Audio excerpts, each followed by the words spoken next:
स्त्रियांचे कुंकू या विषयाभोवती आपल्या परंपरेस आरोग्याशी निगडीत अनेक अनुभव आणि समज आढळतात. एका कथेनुसार गंभीर रक्तस्रावाने त्रस्त असलेल्या एका महिलेला हळदीचे कुंकू केळ्यामध्ये देण्यात आले आणि काही वेळातच तिचा त्रास कमी झाला. या अनुभवामुळे कुंकू केवळ धार्मिक किंवा सौभाग्याचं चिन्ह नसून शरीरावर परिणाम करणारे घटक असू शकतात अशी धारणा पळवते. आपल्या संस्कृतीत लहानपणापासून स्त्रियांना कुंकू लावण्याची पद्धत आहे.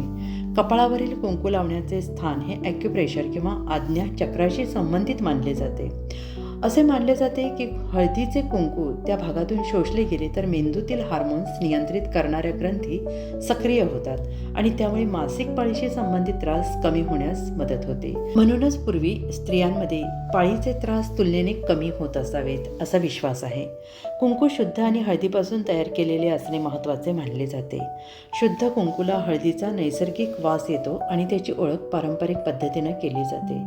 रासायनिक रंग मिसळलेले कुंकू आरोग्यासाठी उपयुक्त मानले जात नाही. जे स्त्रिया सार्वजनिकरित्या कुंकू लावत नाहीत त्यांना रात्री औषधासारखे कुंकू वापरणे काहीजण सुचवतात. याशिवाय बांगड्या, जोडवी, पैंजण यांनाही केवळ सौभाग्याचे प्रतीक न मानता आरोग्याशी जोडले जाते.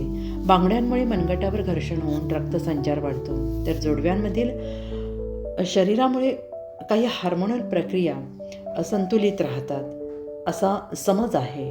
चांदीचे पैंजण हे पायामधली ऊर्जा संतुलन राखण्यास मदत करतात असंही पारंपरिक ज्ञान सांगते. एकूणच कुंकू आणि पारंपरिक दागिने यांचा वापर हा केवळ धार्मिक किंवा सांस्कृतिक मर्यादित न राहता स्त्रियांच्या आरोग्याशी जोडलेला होता असा दृष्टिकोन या माहितीतून समोर येतो.